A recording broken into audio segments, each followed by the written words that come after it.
Vamos a ver el día de hoy cuál es la diferencia entre conflicto y violencia, conflicto familiar y violencia familiar, desacuerdos conyugales. Este es un caso donde una pareja un día se ponen a discutir y producto de esa discusión, la cónyuge le bota del domicilio con todo su colchón y le dice, fuera, esta no es tu casa. Ese es el caso en concreto que sucedió. Vamos a ver ahora y vamos a hablar sobre la Casación 246-2015 Cusco. Este es un caso que desde un tiempo para acá, que las medidas de protección serán como pan caliente, que la ley 30.364, que es la ley para crear o para proteger a los integrantes del grupo familiar, pero que en la práctica es la destrucción de las familias, avaladas, por supuesto, por los jueces de familia. Por eso es que yo sostengo que se ha desnaturalizado esta ley y lejos de ser una ley que da medidas de protección, se ha convertido en una fábrica de medidas de desprotección, porque protege a quien no debe proteger y a quien sí debe protegérselo, no se le otorga las medidas de protección. Respecto a este caso, vamos a ver claramente, como habíamos iniciado, este es un caso claramente de una discusión de pareja y vamos a definir, vamos a diferenciar qué cosa es un conflicto y qué cosa es violencia, porque lamentablemente toda discusión ahora es violencia familiar. Y vamos a ver que eso no es así. En este caso, antes mencionado, se puede acreditar que el señor, a partir de que lo botan de ese domicilio, él va y denuncia en la comisaría. Producto de ello, inicia la investigación. El señor pasa por un informe psicológico y claramente la pericia psicológica concluye, ojo, concluye, de que sí hay un maltrato emocional, de que hay ansiedad progresiva, de que hay eh, necesita una terapia de manera urgente, ¿no?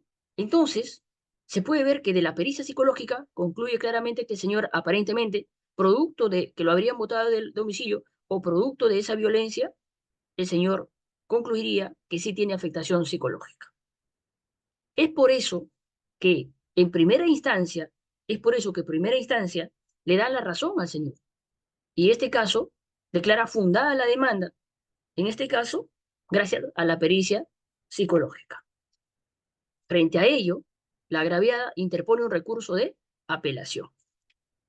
Veamos dentro de sus fundamentos, claramente en la apelación, la agraviada dice que muy por el contrario, eso no es verdad, que muy por el contrario, ella y sus hijos habrían sufrido violencia constantemente por este señor.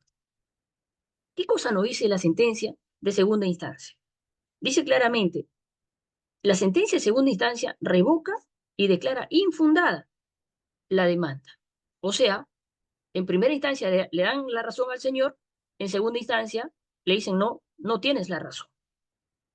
En ese caso, claramente dice, en este caso la sentencia de segunda instancia, que el diagnóstico de esa pericia psicológica no configuraría un maltrato psicológico, ¿no? Sino más bien es una discusión de familia y que eso no tiene mayor trascendencia. Por esas razones, en este caso, en segunda instancia, le dan la razón a la señora que apela.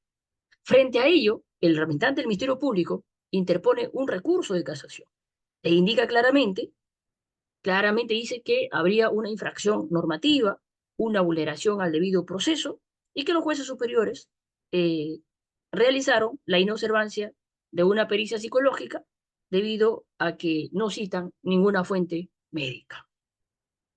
Frente a ello, la Corte Suprema dicen claramente que un informe psicológico no es suficiente